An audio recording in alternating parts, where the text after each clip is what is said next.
अब बात बांग्लादेश में हिंदुओं पर जारी अत्याचार की। तमाम ना नोकर के बाद बांग्लादेश सरकार ने आखिर कबूल कर लिया कि हिंदुओं के खिलाफ बांग्लादेश में हिंसा हो रही है। और इस बयान से यह साफ हो गया है कि मोहम्मद यूनुस की सरकार तमाम मोर्चे पर नाकाम हो गई है। रिपोर्ट देखिए।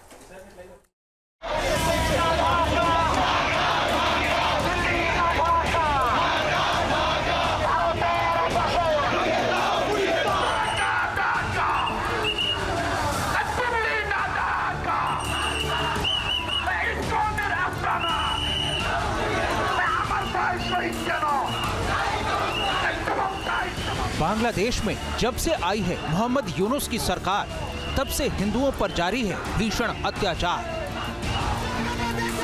बांग्लादेश में कट्टरपंथी बेलगाम, क्या होगा अंजाम?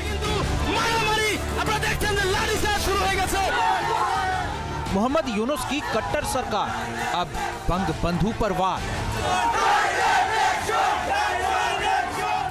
यूनुस के मन में खोट, बदलेंगे बांग्लादेशी नोट। घर उठ बज घर एक बार दुई बार तीन। बांग्लादेश की 1.5 करोड़ से ज्यादा की हिंदू आबादी दहशत में है। ढाका से चटगांव तक कट्टरपंथी जमात के फैलाए नफरत की आग में झुलस रही सनातन प्रेमी हिंदू आबादी रो रही है और मोहम्मद यूनुस की अगुवाई वाली अंतरिम सरकार आंखें मूंदे सो रही है। अत्याचार, शोषण, हिंसा, नफरत, लूटपाट और जान जाने का डर, ये वो मुसीबत और परेशानियां हैं जो बांग्लादेश की 1.5 करोड़ से ज्यादा की हिंदू आबादी 5 अगस्त को हुए तख्ता पलट के बाद से हर दिन भोग रही है। कट्टरपंथी हिंदू बहुल इलाकों में कोहराम मचा रहे हैं। हिंदुओं के मंदिरों को तोड़ा जा रहा है, घरों को लूटा जा रहा है और उनमें आग लगा दी जा रही है। अल्पसंख्यक हिंदू आबादी के घर, मंदिर और संपत्तियों पर चुन चुन कर हमले कर रहे हैं कट्टरपंथी। बांग्लादेश की सबसे बड़ी अल्पसंख्यक आबादी हिंदुओं पर जारी जुल्म को लेकर पूरी दुनिया यूनुस सरकार को अलर्ट कर रही थी, लेकिन बांग्लादेशी हुक्मरान इन सब पर आंखें मूंदे, हाथ बांधे, चुप्पी साधे रहे। लेकिन अब बांग्लादेश ने अपनी गलती खुद कबूली है।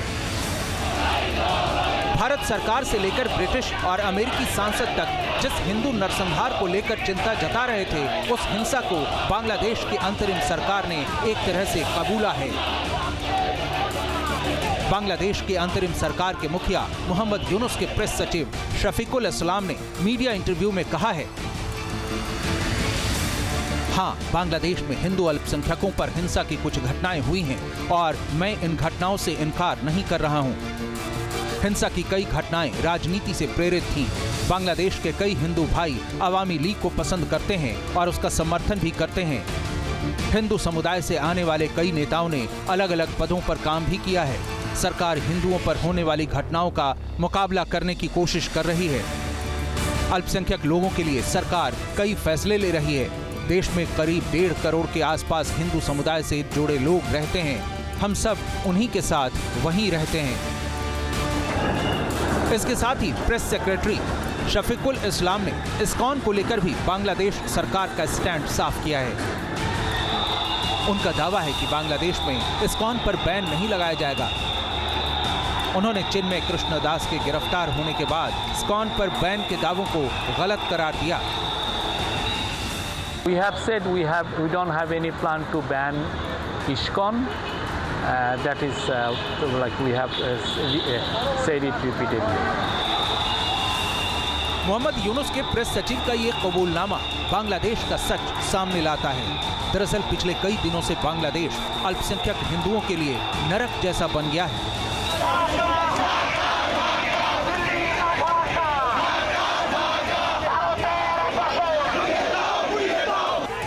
नफरत की आग में झुलस रहे बांग्लादेश में हिंदुओं पर टारगेटेड अटैक हो रहे हैं। कट्टरपंथी खुलेआम हिंदुओं की हत्या और मारकाट देने वाले नारे लगा रहे हैं। रूपगंजे कोनो इस्कन मिस्कन नाम बिना ताहले किंतु मीडिया रिपोर्ट्स के मुताबिक बांग्लादेश में अल्पसंख्यकों पर अब तक 2000 से ज्यादा हमले हो चुके हैं। बांग्लादेश में 77 से ज्यादा इस्कॉन मंदिर हैं। यहाँ लगभग हर जिले में मौजूद इस्कॉन मंदिर कट्टर जमात के टारगेट पर है। बांग्लादेश की पूर्व पीएम शेख हसीना भी लगातार हिंदू आबादी को टारगेट किए जाने को लेकर अपनी चिंता जता चुकी हैं और इस हिंसा का मास्टरमाइंड खुद मोहम्मद यूनुस को करार दे चुकी हैं। हसीना ने अपनी पार्टी अवामी लीग के न्यूयॉर्क में हुए एक कार्यक्रम में ऑनलाइन शिरकत करते हुए यूनुस को हिंसा का साजिशकर्ता तक बता दिया था। প্রবাসীদের অবদান হয়েছে জাতির পিতা বঙ্গবন্ধু শেখ মুজিবুর রহমানের বিরুদ্ধে যখন আগরতলা ষড়যন্ত্র মামলা দেওয়া হয় তখনও কিন্তু প্রবাসীরা পাশে দাঁড়িয়েছিলেন। এই যে প্রবাসীদের অবদান আমাদের অর্থনীতি থেকে রাজনীতি থেকে গণতন্ত্র অধিকার প্রতিষ্ঠা আন্দোলন সবসময় কিন্তু বিরাট অবদান। এটা আমরা সবসময় কৃতজ্ঞতার সাথে স্বীকার করি এবং সকলকে আমি ধন্যবাদ জানাই। আজকেও যখন বাংলাদেশ একটা बांग्लादेश की अल्पसंख्यक हिंदू आबादी परंपरागत रूप से शेख हसीना की पार्टी अवामी लीग की समर्थक मानी जाती है। यही वजह है कि कट्टरपंथी जमात समेत बीएनपी के वर्करों ने उन्हें टारगेट कर रखा है। इस हिंसा पर मोहम्मद यूनुस सरकार की चुप्पी और निष्क्रियता इसमें घी का काम कर रही है। Team news nation.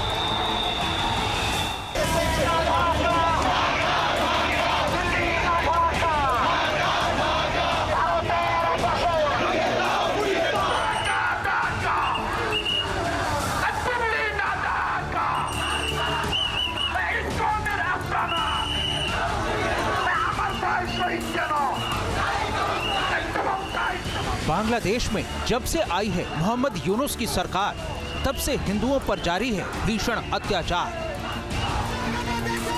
बांग्लादेश में कट्टरपंथी बेलगाम, क्या होगा अंजाम? मोहम्मद यूनुस की कट्टर सरकार, अब बंग बंधु पर वार। यूनुस के मन में खोट, बदलेंगे बांग्लादेशी नोट। घर उठबस घर एक बार 2 बार 3। बांग्लादेश की 1.5 करोड़ से ज्यादा की हिंदू आबादी दहशत में है।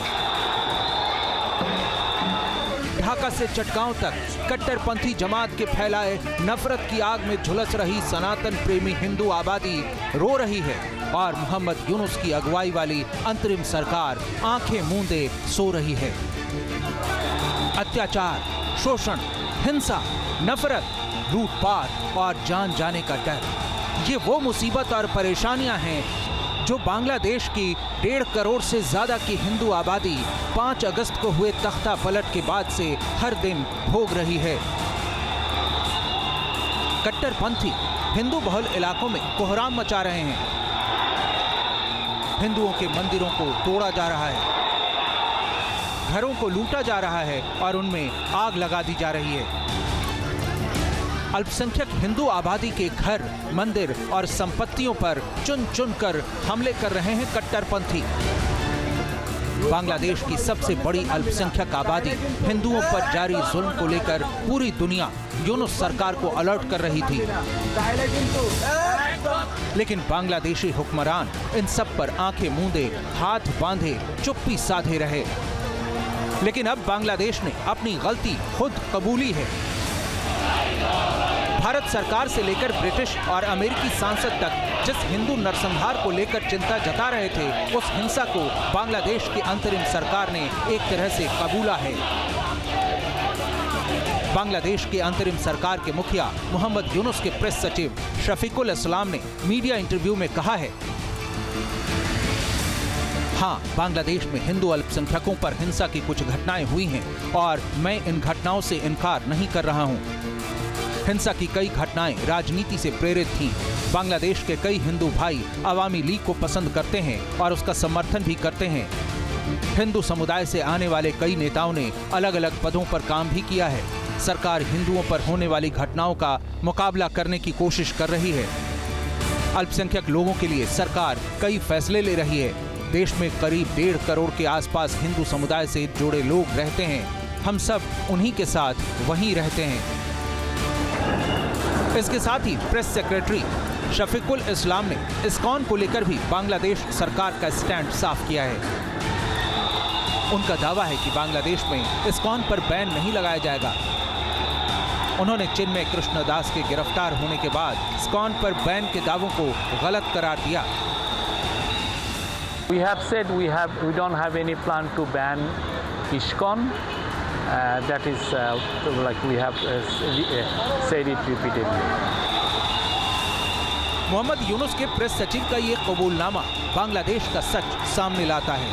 दरअसल पिछले कई दिनों से बांग्लादेश अल्पसंख्यक हिंदुओं के लिए नरक जैसा बन गया है।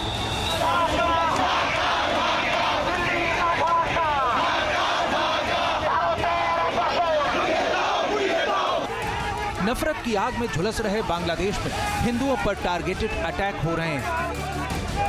कट्टरपंथी खुलेआम हिंदुओं की हत्या और मारकाट देने वाले नारे लगा रहे हैं। রূপগঞ্জে কোনো ইস্কন মিস্কন নামবি না, তাহলে কিন্তু